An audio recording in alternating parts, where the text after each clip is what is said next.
Assalamualaikum warahmatullahi wabarakatuh. Perkenalkan, nama saya Sarlina, NIM 1931040044. Di sini saya akan mempresentasikan PPT Psikologi Penjas dan Olahraga, Komunikasi dalam Olahraga. Definisi komunikasi.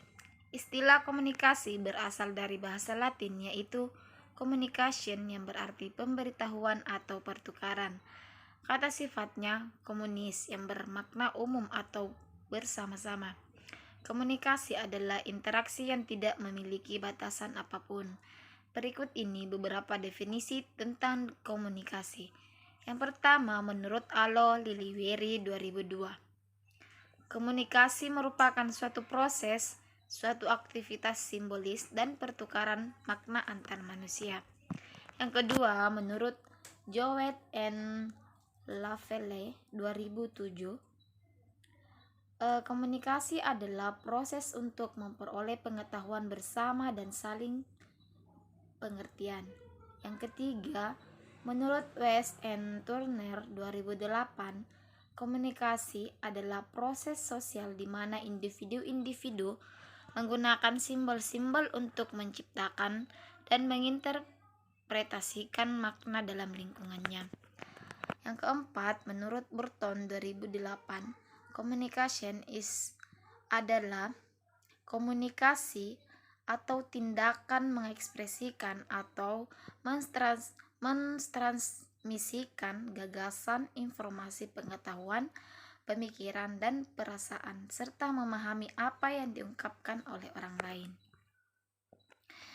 Yang kelima, menurut Tommy Suprapto 2009, komunikasi adalah suatu proses penyampaian pesan berupa lambang, suara, gambar, dan sebagainya dari suatu sumber kepada sasaran atau audiens dengan menggunakan saluran tertentu.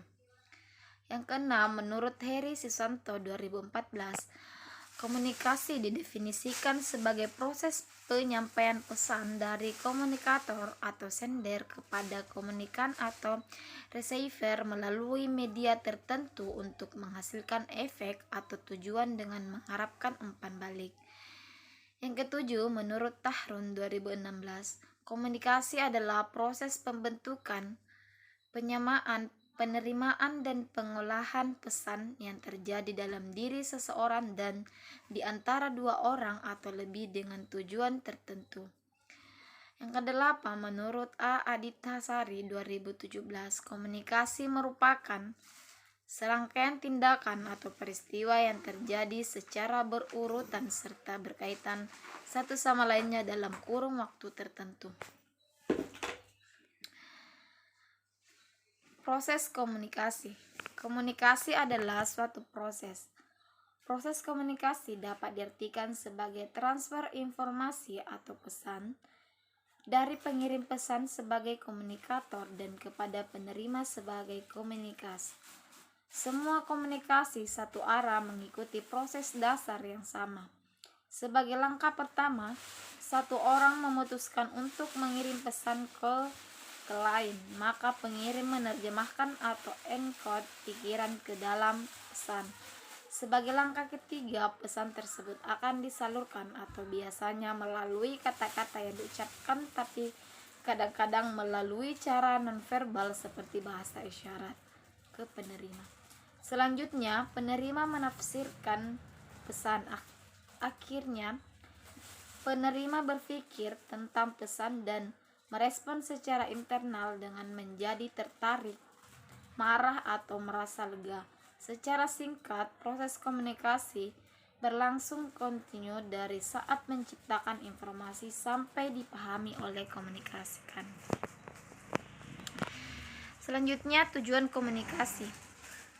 Tujuan komunikasi menjelaskan bahwa proses komunikasi secara spesifik mempelajari atau mengajarkan sesuatu, memperoleh perilaku seseorang, mengungkapkan perasaan, menjelaskan perilaku sendiri atau perilaku orang lain, berhubungan dengan orang lain, menyelesaikan sebuah masalah, dan menyampaikan sebuah tujuan.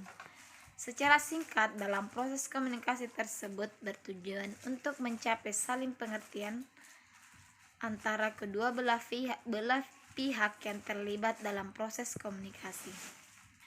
Sedangkan dalam olahraga juga bervariasi. Sebagai contoh, ada kemungkinan untuk membujuk seseorang agar mau menurunkan berat badan, untuk mengevaluasi berapa baik prestasi yang sudah dicapai, untuk menginformasikan kepada olahragawan bagaimana cara melakukan keterampilan baru dalam bermain voli. Kemudian untuk menangani konflik antara dua pemain dalam tim, dan komunikasi dapat menggabungkan beberapa tujuan sekaligus. Artinya, kemampuan berkomunikasi merupakan salah satu prediktor terbaik dalam keberhasilan pembinaan. Selanjutnya, jenis-jenis komunikasi. Komunikasi dibagi menjadi dua cara dasar, yaitu interpersonal dan interpersonali. Biasanya ketika berbicara tentang komunikasi interpersonali, artinya komunikasi melibatkan paling sedikit dua orang dan adanya pertukaran yang bermakna. Pengiriman bermaksud untuk mempengaruhi tanggapan dari orang tertentu dan pesan dapat diterima oleh orang lain. Sedangkan komunikasi interpersonal atau self-talk adalah komunikasi dengan diri sendiri. Hal ini merupakan dialog batin dan hal ini sangat penting. Pada dasarnya, komunikasi digunakan untuk menciptakan atau meningkatkan aktivitas hubungan antara manusia atau kelompok. Jenis komunikasi terdiri dari dua, yaitu 1. Komunikasi verbal dengan kata-kata. Komunikasi verbal harus disampaikan secara jelas agar bisa diterima dan diinterpretasikan dengan benar. Dampak pesan akan bergantung pada siapa yang menerima dan apa yang mau ambil dalam waktu itu. Pada dasarnya, penyampaian pesan harus memilih waktu dan tempat yang tepat untuk menyampaikan komunikasi. Yang kedua, komunikasi nonverbal atau bahasa tubuh. Komunikasi nonverbal adalah penyampaian pesan tanpa kata-kata, dan komunikasi nonverbal memberikan arti pada komunikasi verbal. Selanjutnya, bentuk-bentuk komunikasi. Yang pertama, komunikasi berdasarkan bentuknya. A. Komunikasi langsung, yaitu komunikasi langsung tanpa menggunakan alat. Komunikasi berbentuk kata-kata, gerakan-gerakan yang berarti khusus, dan penggunaan isyarat. B. Komunikasi tidak langsung, biasanya menggunakan alat atau mekanisme untuk melipat gandakan jumlah penerima-penerima pesan atau sasaran, ataupun untuk menghadapi hambatan geografis dan waktu, misalnya SMS. Yang kedua, komunikasi berdasarkan besarnya sasaran. Yang bagian A, komunikasi massa, yaitu komunikasi dengan sasaran kelompok orang dalam jumlah yang besar, umumnya tidak dikenal. Misalnya, komunikasi antara memberi materi kepada audiens pada saat seminar. Bagian B, komunikasi kelompok adalah komunikasi yang sasarannya sekelompok orang yang umumnya dapat dihitung, dikenal, dan merupakan komunikasi langsung dan timbal balik. Misalnya, komunikasi yang terjadi antara olahragawan dengan pelatih. Bagian C, komunikasi perorangan adalah komunikasi dengan tatap muka atau dengan lewat telepon yang terdiri hanya dua orang, yakni pemberi dan penerima pesan. Yang ketiga, komunikasi berdasarkan arah pesan. Bagian A, komunikasi satu arah adalah pesan disampaikan oleh sumber kepada sasaran dan sasaran tidak dapat atau tidak mempunyai kesempatan untuk memberikan umpan balik atau bertanya, misalnya saat mendengarkan radio dan televisi. Bagian B, komunikasi timbal balik adalah pesan disampaikan kepada sasaran dan sasaran memberikan umpan balik.